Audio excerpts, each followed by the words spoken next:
Hello everyone, आज की video में हम डेरिवेशन फाइंड आउट करेंगे। एक थिन रिंग है जिस पर हमें इलेक्ट्रिक फील्ड इंटेंसिटी को फाइंड आउट करना है। जैसा कि आप देख सकते हैं कि क्वेश्चन में दिया हुआ है, on a thin ring of radius R charge Q is uniformly distributed, find the intensity of electric field at a point on the axis of the ring located at a distance of X from its centre. Okay, तो इस question में क्या दिया हुआ है, देखिए कि एक रिंग है जिसकी रेडियस क्या है, कैपिटल आर, एंड चार्ज क्या है, क्यू। ओके, जिसकी रिंग क्या है, जिसकी रेडियस क्या है, कैपिटल आर, और चार्ज क्या है, क्यू, जो कि यूनिफॉर्मली डिस्ट्रीब्यूटेड है उस रिंग पर। तो रिंग के सेंटर से एक्स डिस्टेंस पर हमें इलेक्ट्रिक इंटेंसिटी को फाइंड आउट करना है। तो सबसे पहले मैं एक रिंग बनाता हूं। तो इस रिंग को मैं नोटबुक के क्या कर रहा हूं, परपेंडिकुलर ड्रॉ कर रहा हूं। देखिए ये क्या है, एक रिंग। तो क्या कह रहा है, इसका सेंटर से जो रेडियस है वो कितनी है, आर, कैपिटल आर, और इस पर जो चार्ज है वो कितना है, क्यू। और सेंटर से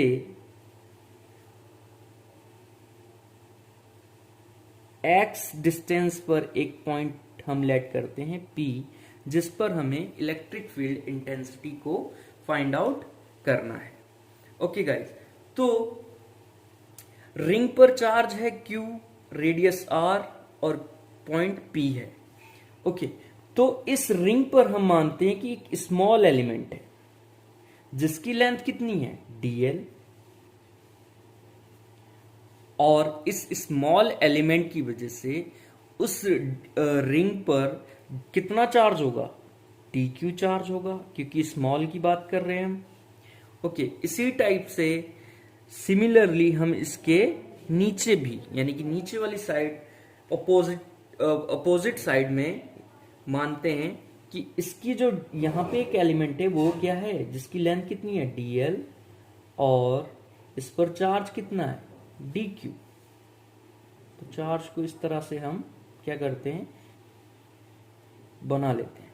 ओके गाइस, अब ये पॉजिटिव चार्ज है, तो इस स्मॉल एलिमेंट के dq चार्ज की वजह से हमें p पॉइंट पर क्या फाइंड आउट करना है, हमें फाइंड आउट करना है इंटेंसिटी को। तो अब यहां से मैं इस पॉइंट से क्या करता हूं, इसको इसके साथ मिला देता हूं। ओके, तो ये लेंथ x हो गई, ये लेंथ कितनी है, ये लेंथ हम लेट करते हैं कि ये लेंथ हमारे पास नहीं है, ये लेंथ दी है हमें और ये लेंथ दी है। तो इस लेंथ को हम फाइंड आउट कर सकते हैं, बिल्कुल कर सकते हैं। तो क्या आ जाएगी, X square plus R square. देखिए जिस टाइप से करके ऊपर हमने फाइंड आउट किया, इसी टाइप से करके यहां से इस स्मॉल एलिमेंट की वजह से हमें क्या करना है, P पॉइंट पर इलेक्ट्रिक फील्ड इंटेंसिटी को फाइंड आउट करना है। तो सिमिलरली इसकी लेंथ भी क्या आ जाएगी, यानी कि यहां से यहां तक की length X square plus R square, ये फाइंड आउट कर लेंगे। तो देखिए अब यहां पे क्या है, पॉजिटिव चार्ज है, हमारे पास पॉजिटिव चार्ज लिया है, तो इसकी वजह से इसकी डायरेक्शन क्या होगी, आउटवर्ड होगी। और सिमिलरली यहां पर इसकी वजह से जो इसकी डायरेक्शन होगी वो भी कैसी होगी, आउटवर्ड होगी। तो देखिए यहां पे हम क्या करते हैं, इसको DE मान लेते हैं क्योंकि हमें electric field intensity find out करनी है, और इसको भी क्या मान लेते हैं, DE। ओके गाइस, अब क्या करेंगे हम,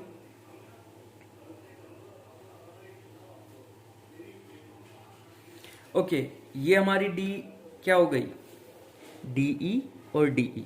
चलिए अब क्या करते हैं कि इस पॉइंट पर इस स्मॉल चार्ज की वजह से जो इलेक्ट्रिक फील्ड इंटेंसिटी है उसको हम कैसे लिख सकते हैं, देखिए अगर स्मॉल चार्ज है तो किस तरह से शो करेंगे, डी ई, किस तरह से शो करेंगे, डी ई।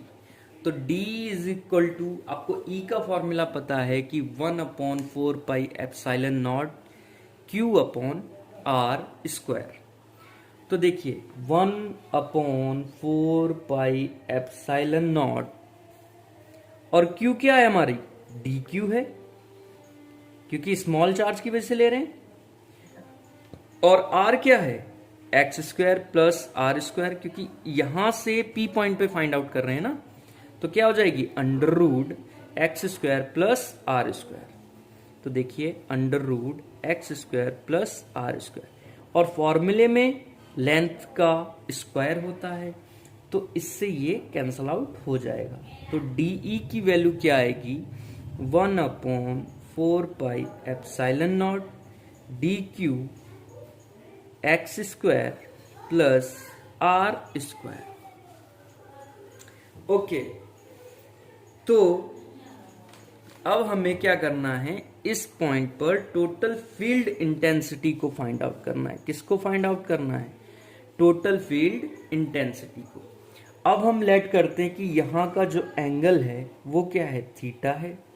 तो सिमिलरली यहां पे भी जो एंगल होगा वो थीटा होगा, और इसके सामने वाला एंगल भी, और इसके वर्टिकली वाला एंगल भी क्या होगा, थीटा होगा।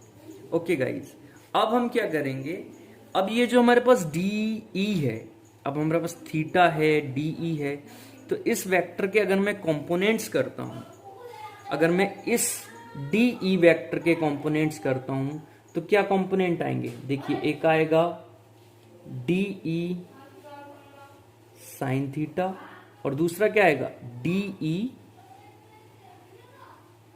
Cos theta. सिमिलरली इस अगर वेक्टर के मैं कंपोनेंट करता हूं तो क्या आएगा, vertically D E sine theta, और क्या आएगा, डी ई कॉस थीटा। अब हम जानते हैं कि हमें क्या करना है, अब हमारे पास कंपोनेंट हैं, तो टोटल फील्ड इंटेंसिटी को फाइंड आउट करना है। तो टोटल फील्ड इंटेंसिटी को फाइंड आउट करने के लिए हमने उस वेक्टर के क्या कर लिए, कंपोनेंट्स में डिवाइड कर लिया। अब कंपोनेंट्स में जब डिवाइड किया है तो देखिए ये अपोजिट हैं एक दूसरे के, ये भी डी ई साइन थीटा है, ये भी डी ई साइन थीटा है, और इसकी डायरेक्शन क्या है, अपोजिट है। तो अपोजिट डायरेक्शन होने पर क्या हो जाएगा, ये दोनों कैंसल आउट हो जाएंगे, और अब हमें टोटल इंटेंसिटी को फाइंड आउट करना है। अब क्या बचा, डी ई कॉस थीटा और D E cos theta. Okay, तो टोटल फील्ड इंटेंसिटी को फाइंड आउट करने से पहले गाइज एक चीज मैं बता दूं आपको, कि जैसे मान लीजिए ये रिंग है, इस तरह से हमने ये दो एलिमेंट्स माने थे, उसी टाइप से करके इस पर बहुत सारे एलिमेंट्स इसी तरह से डिवाइड होंगे। जैसे मान लीजिए ये रिंग है और इसके ऊपर मैंने यहाँ पे एक पी पॉइंट माना, तो इसी टाइप से करके यहाँ पे भी D sine theta, D sine theta, D sine theta vertically divide होगा। ओके, तो डी साइन थीटा वाले क्या हो जाएंगे, कैंसल आउट हो जाएंगे, और हमें किसको ऐड करना पड़ेगा, सिर्फ डी ई कॉस थीटा को। तो मैं क्या करूंगा कि इन दोनों का मैं सम कर दूंगा, डी ई कॉस थीटा वालों का सम कर दूंगा।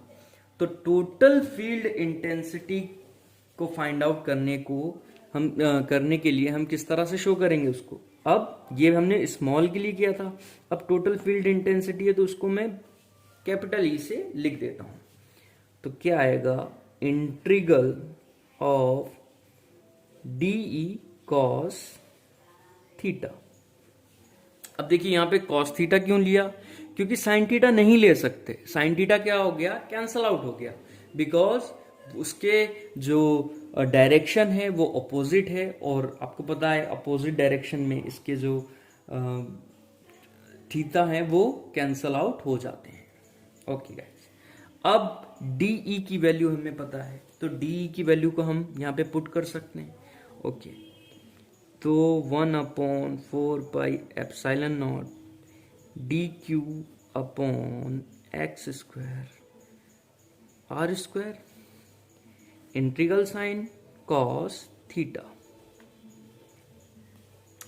ओके, अब आपको पता है कि जो कांस्टेंट वैल्यू होगी वो क्या हो जाएगी, बाहर आ जाएगी। क्या आ जाएगी, बाहर। अब देखिए यहाँ पे कांस्टेंट वैल्यू क्या है, 1/4πε0 तो है, और यहाँ पे X square plus R square भी क्या है, कांस्टेंट है, और उसके साथ साथ ये कॉस थीटा भी कांस्टेंट है। ऐसा क्यों है, कॉस थीटा भी क्यों कांस्टेंट है? सपोज आपने क्या कर लिया, एक रिंग ले लिया और उसके एक पॉइंट पर यहां पर क्या किया, धागा बांध दिया दोनों साइड। धागा बांधने के बाद अब जब भी मेजर करेंगे आप तो सिर्फ क्या आएगा, कॉस थीटा आएगा। कहीं से भी मेजर कीजिए तो क्या आएगा, कॉस थीटा आएगा। इस वजह से ये कॉस थीटा भी क्या होगा, कांस्टेंट होगा। तो गाइस वैल्यू क्या आ जाएगी, E = 1/4πε0 और dq upon X square plus R square whole integral of q dq, whole integral of dq। अब आप जानते हैं कि ये स्मॉल चार्ज है, क्या है, स्मॉल चार्ज है, छोटे छोटे चार्ज हैं। हमने जो स्मॉल लेंथ ली थी, अगर हम छोटे छोटे चार्ज को ऐड करेंगे तो क्या आएगा, हमारे पास टोटल चार्ज q ही आएगा। क्या फाइंड आउट होगा, टोटल चार्ज q ही फाइंड आउट होगा। और कॉस थीटा भी साथ में चल रहा है, देखिए इधर कॉस थीटा चल रहा था, तो ये कॉस थीटा भी इस साइड आ गया। ओके गाइज, अब 1/4πε0 dq X square plus R square cos theta, sorry dq नहीं आएगा, कॉस थीटा, और dq का अगर हमने इंटीग्रल किया है तो क्या आएगा, q। ओके, क्या आएगा, q। तो देखिए अब हम इस कॉस थीटा की वैल्यू को भी फाइंड आउट कर सकते हैं। अब देखिए रिंग में कॉस थीटा की वैल्यू फाइंड आउट कर सकते हैं। तो कॉस थीटा इक्वल टू क्या होता है, हम फाइंड आउट कर सकते हैं, क्या होता है, देखिए बेस अपॉन वही वाले फॉर्मूले से, तो क्या आ जाएगा, E = 1/4πε0 1/x square plus R square. Base क्या आ जाएगा इसका, बेस देखिए बेस x है और अपॉन ये वाली वैल्यू हाइपोथेनिस जो है वो ये आ जाएगा। तो देखिए x upon √x square plus R square. Okay students, अब देखिए ये जो वैल्यू है यहाँ पे क्या है, दोनों सेम है और इसकी पावर्स क्या हो जाएंगी, ऐड हो जाएंगी। तो क्या आ जाएगा, 1/4πε0 q X square plus R square 3/2 और क्या आ जाएगा ऊपर x। तो ये जो वैल्यू थी ये हमारी फाइंड आउट हो गई। तो गाइज ये चीज़ आपको समझ में आया, अगर समझ में नहीं आया तो आप कमेंट सेक्शन में बता सकते हैं। और प्लीज़ अगर आपको और भी अच्छी अच्छी वीडियोस चाहिए जो आपके समझ में आ रही हैं चीज़ें, तो एक रिक्वेस्ट है गाइज, आप मेरे चैनल को सब्सक्राइब कीजिए और बेल आइकन को दबा दीजिए, जिससे कि मैं नेक्स्ट वीडियो जब भी डालूं तो आपको मिल सके। ओके गाइज, ज़्यादा से ज़्यादा शेयर कीजिए। Thank you for watching.